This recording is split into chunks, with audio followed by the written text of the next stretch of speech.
From the nation's capital in Monrovia, Liberia, good evening. A pleasant welcome to news today on KMTV with me, Zach Sherman. Stories in the headlines. Executive Mansion brands rumors of planned resignation of President George Weah as chief propaganda. House Speaker Dr. Baba Chambers attributes consistent decline of international support to the deficiency in the health sector. National Legislature returns to Capitol Building Tuesday as the printing of new banknotes high on the deliberations. Those plus more package for you on this presentation when we shall have returned. Keep watching.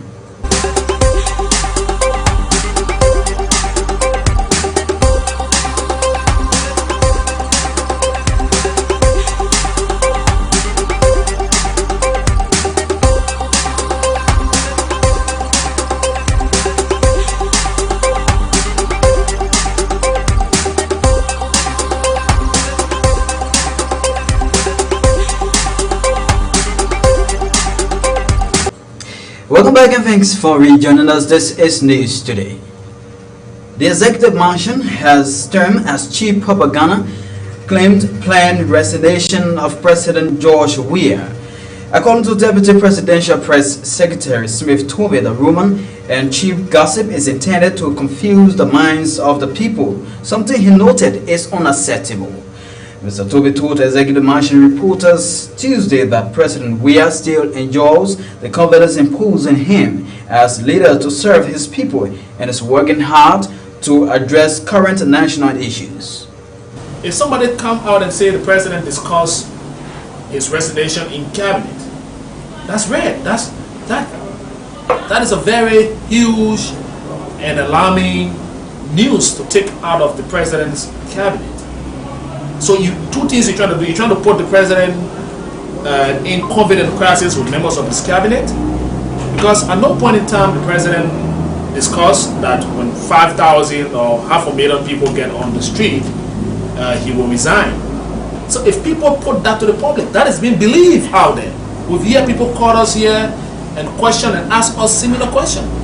So the best thing to do to it, once I know it is a gossip, we need to speak to it as well in the form that we decide to talk to it about, because if we refuse to speak to these things, people intend to believe them.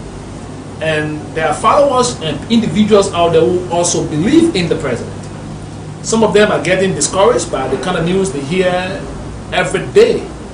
And it is our role to rekindle their hopes that the president that they voted for is not thinking as others out there are portraying to them. So that is. At the same time, the Deputy Press Secretary has confirmed the return of members of the National Legislature to the Capitol Building for a one-week special session as requested by President George Weah. Here now is Major Sion reading some of the cardinal issues to be discussed by lawmakers over the next 1 week. Calling a special session of the legislature to convene from November 18, 2019 to December 11, 2019 to discuss and act upon vital matters of urgent and utmost national concern in adherence to Article 32B of the Constitution of the Republic of Liberia. However, unforeseen factors, the convening period of the special session of the 54th legislature has been adjusted to a period of 1 working week beginning December 3, 2019 to December 10, 2019. As you are aware, Article 32B states, quote, the President shall on his own initiative or upon receipt of a certificate signed by at least 1/4 of the total membership of each House and by proclamation extend a regular session of the legislature beyond the date for adjournment, or call a special or extraordinary session of that body to discuss or act upon matters of national emergency and concern. There are present issues of national concern which require deliberations of the legislature on actions that will appropriately address those issues. These include inter-allied passage of financial and other instruments pending before the legislature, confirmation hearings, especially of the Executive Governor of the Central Bank of Liberia, finalization of the deliberation or authorization to the CBL to print a new set of Liberian dollar banknotes, and consideration of agreements of economic nature.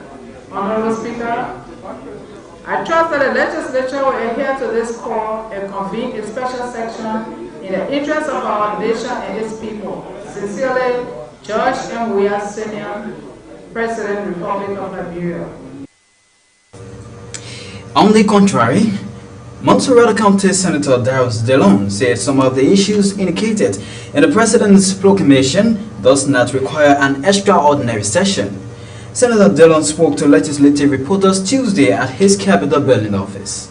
If we do not do anything about the Zogo, the growth of the population of our neglected, disadvantaged citizens we call Zogo, the national security threat that is hanging over this country by their growth, we are back at session. The President called us for extraordinary session. The letter was read today. Part of the letter does not make sense to me. Some of the things the President wants us to address during this extraordinary sitting does not make sense to me. It does not qualify for national emergency and concern. Those are regular things that we can wait when we return in January for our regular sitting in keeping with the Constitution. We can look at those things. Why are you calling me back to session to come talk about confirmation hearing for town chief and statutory district superintendent? The President needs to get serious. The President needs to get serious. I'm still wondering whether the President even have the authority to be the one to directly ask the legislature for authority to print money. I think no. We are contravening the act creating the central bank. It is the Board of Governors that's supposed to make that determination as to whether we need to print money and the volume of money we need to print, and then they ask the legislature for approval in keeping with Article 34, the authority granted by the legislature.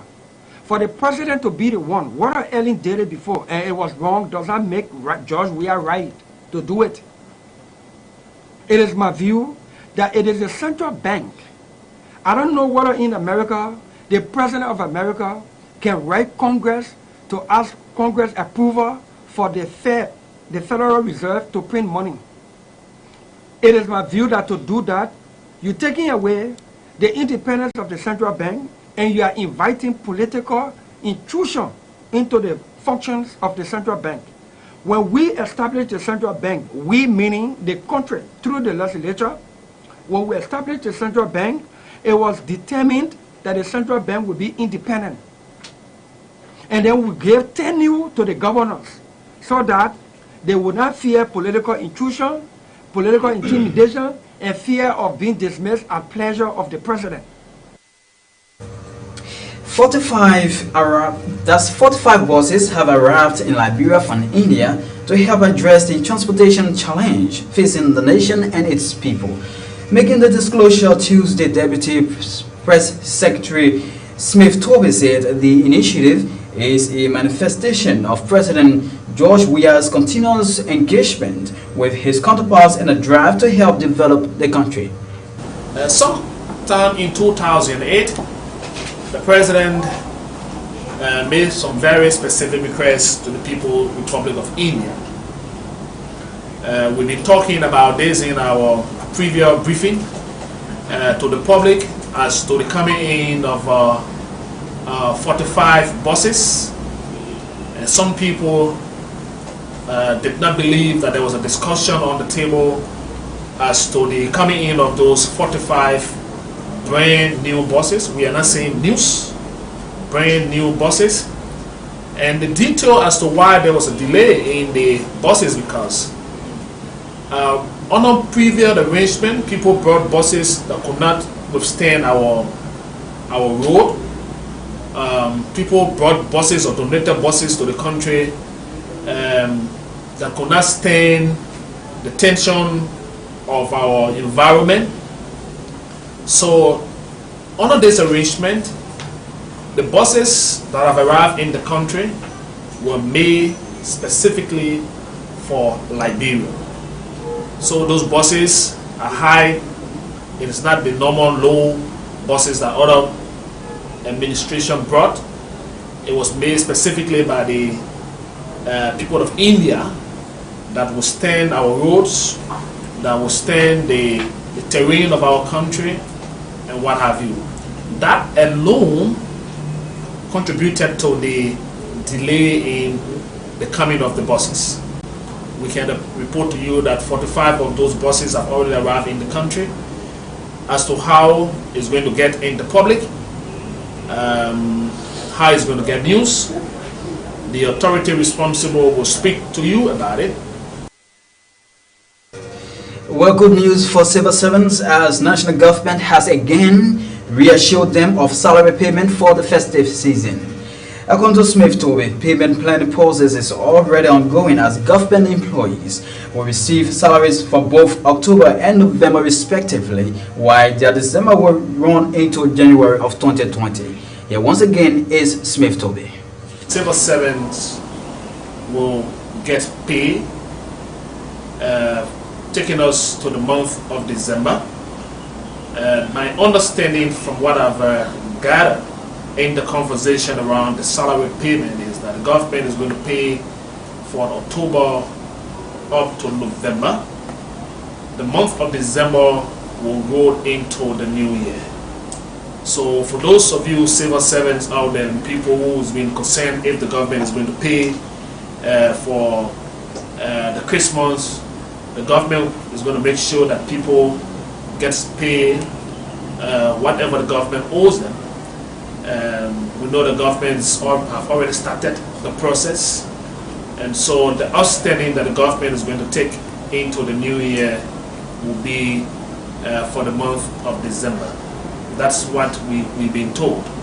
So the Minister of State has confirmed this. The Minister of Finance has also confirmed with the President that he's going to make sure that civil servants get their just benefit. It's been difficult because the economy has been bad. It's been difficult because the government is paying from what is generating locally. And we as a people, we are also difficult in paying our taxes. Those are some of the contributing factors. The LRA and all other agencies responsible to collect government lawful revenue are doing their utmost best to meet up with the challenges of time. If you're just coming up with this, it's a reminder that you are watching News Today only on KMTV. This is a half-hour news presentation brought to you from Liberia and the rest part of our One Global Village. My name is Zach Sherman, presenting stories still to come. House Speaker Dr. Buffer Chambers attributes consistent decline of international support to the deficiency in the health sector as the Ministry of Health commences 11th National Health Care Review Conference. Keep watching as we come back after the short break. More here for you.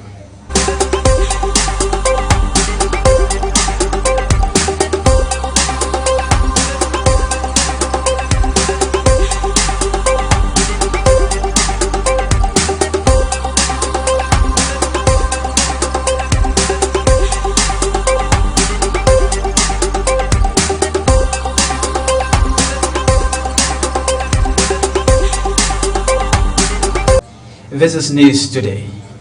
Montserrat County Senator Darius DeLone has described as national security threat the increasing wave of disadvantaged youth popularly known as Zogos in Liberia. He wants more attention and support be given to them to ensure they regain their lost hope in society. Senator DeLone spoke Tuesday at a news conference. If we do not do anything about the Zogo, the growth of the population of our neglected, disadvantaged citizens we call Zogo, the national security threat that is hanging over this country by their growth will soon be felt, because when you have people who live on drugs and other substances and they are addicted and their sensibility is gone, they only crave for drugs and other substances that are dangerous and harmful to the body and health, and they don't grow in terms of human capacity to help join ranks with the development of the country, soon those who are going to school will be far less than the population that have not been empowered or capacitated in any way to be part of the growth and development of our country. It is a duty imposed upon us as a country and as a government, and then more so as national policy makers, to ensure that we craft national policies to do something about this population. We're passionate about this, and will not stop until at least one person is rehabilitated, reformed, and made a productive citizen again. If we overlook and underestimate the danger of allowing this population to grow, and we think building skyscrapers may be the answer, we'll be mistaken, because we can build all of the skyscrapers. If we do not see about this Zogo community, they will break those skyscrapers down one day. House Speaker Dr. Buffer Chambers has attributed the consistent decline of international support to the deficiency in the health sector. Speaking at the opening of the 11th National Health Review Conference under the theme, Improve Access to Quality Healthcare Services in Liberia, Dr. Buffer's chamber said low revenue collection is also a contributing factor causing citizens not accessible to quality healthcare services. According to the Speaker, the need of collective effort to the health sector is vital and must be considered. The Liberia health sector is plagued with or is faced with series of challenges in the midst of high maternal mortality, teen-age pregnancy, growing burden of neglected tropical and non-communicable diseases. Growth in national income is slow, making the fiscal space tight for the needed investment in health and other social services that have health implications such as safe drinking water, solid waste management, safe housing, amongst others. International support to the health sector is constantly or consistently dwindling or declining. Notwithstanding, this government is committed to achieving UHC in the face of those challenges.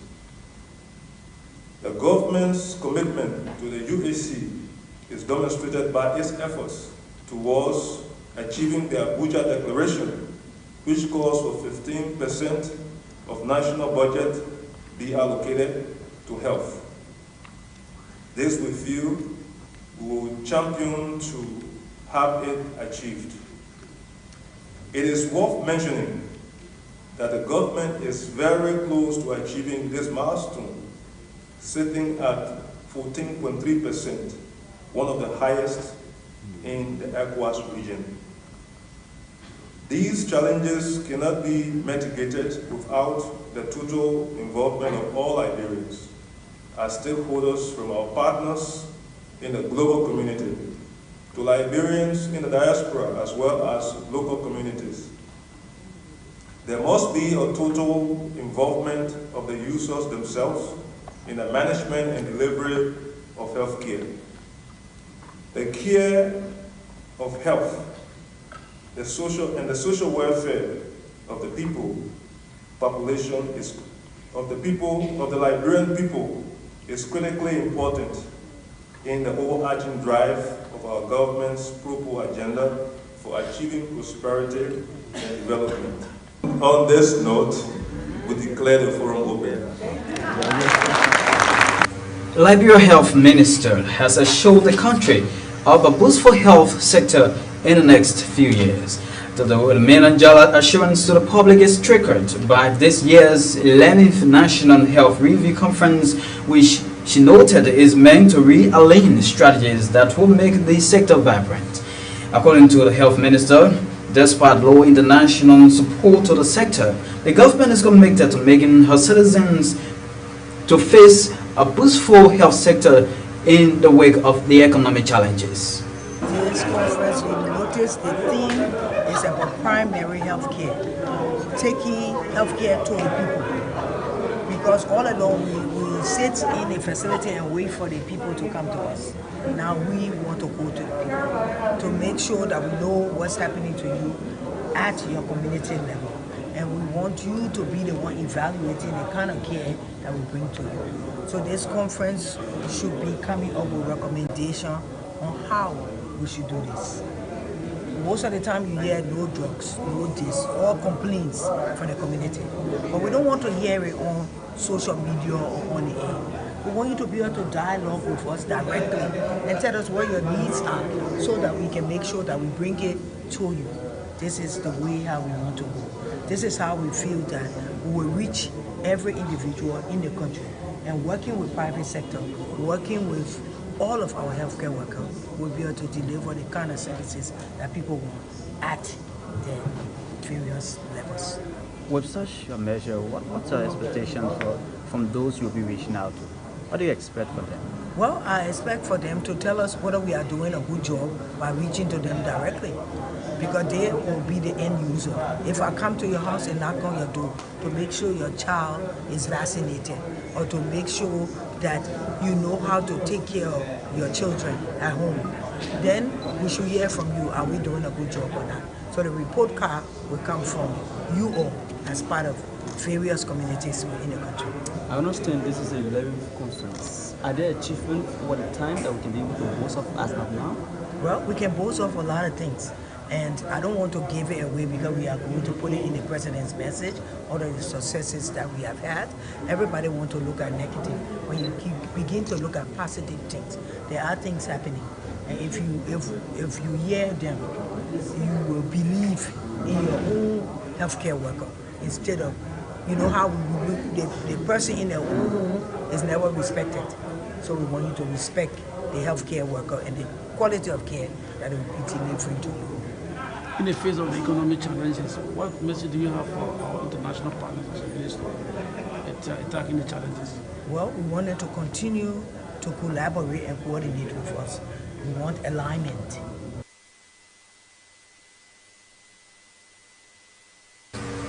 A one-day training for journalists on the theme Strengthening Media Freedom Thought and Enabling Media Regulatory Environments has ended in Monrovia.